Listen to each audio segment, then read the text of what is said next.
এই দুটা মাহত কেইবাটাও অনুষ্ঠান হাতত লৈ প্ৰধানমন্ত্ৰী ডাঙৰীয়া গৃহমন্ত্ৰী অমিত শাহ ডাঙৰীয়া আহিব।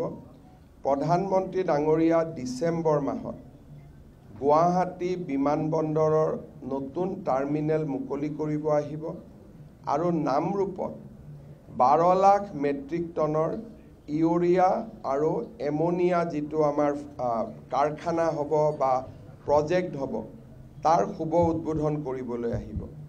জানুৱাৰী মাহত প্ৰধানমন্ত্ৰী ডাঙৰীয়া পুনৰ আহিব গুৱাহাটী উত্তৰ গুৱাহাটীৰ দলঙৰ তেখেতে শুভ উদ্বোধন কৰিব আৰু সমান্তৰালভাৱে কাজিৰঙাৰ এলিভেটেড কৰিডৰ, শিলচৰৰ পৰা গুৱাহাটীলৈ এক্সপ্ৰেছ কৰিডৰ, IIM গুৱাহাটী বিভিন্ন ধৰণৰ অনুষ্ঠানৰ তেখেতে শুভ আৰম্ভণি কৰিব। গৃহমন্ত্ৰী ডাঙৰীয়া ডিসেম্বৰৰ শেষ ভাগত নহলে জানুৱাৰীৰ প্ৰথম ভাগত আহিব।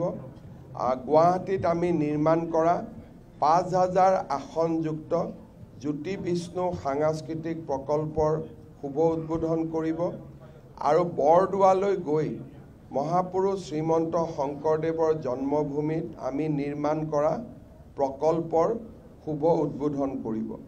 গৃহমন্ত্ৰী ডাঙৰীয়াই ভাৰতীয় জনতা পাৰ্টিৰ বুথ সমিতিসমূহৰ সভাপতিসকলৰো এখন সভা গুৱাহাটীত সম্বোধন কৰিব। নিৰ্মলা সীতাৰমণ ডাঙৰীয়ানী অহাকালি গুৱাহাটীত আহিব। তেখেতে জাগিৰোডৰ ছেমি কণ্ডাক্টৰ প্ৰকল্পত অসমৰ প্ৰায় 300 গৰাকী উদীয়মান যুৱক যুৱতীৰ সৈতে কথা পাতিব।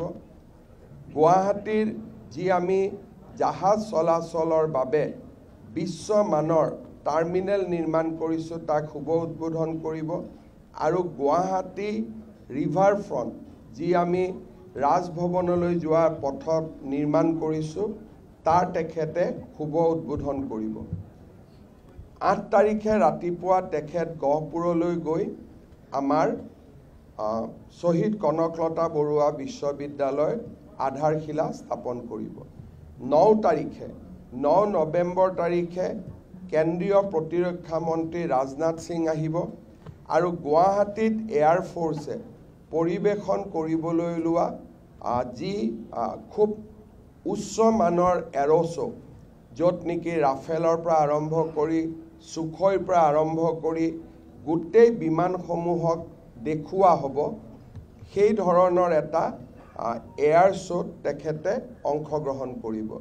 এক কথাত ক'বলৈ গ'লে অহা এমাহ 1.5 মাহৰ ভিতৰত প্ৰধানমন্ত্ৰী ডাঙৰীয়া অসমলৈ আহিব, গৃহমন্ত্ৰী ডাঙৰীয়া অসমলৈ আহিব, প্ৰতিৰক্ষা মন্ত্ৰী অসমলৈ আহিব, লগতে নিৰ্মলা সীতাৰমণ ডাঙৰীয়ানীও অসমত আহিব।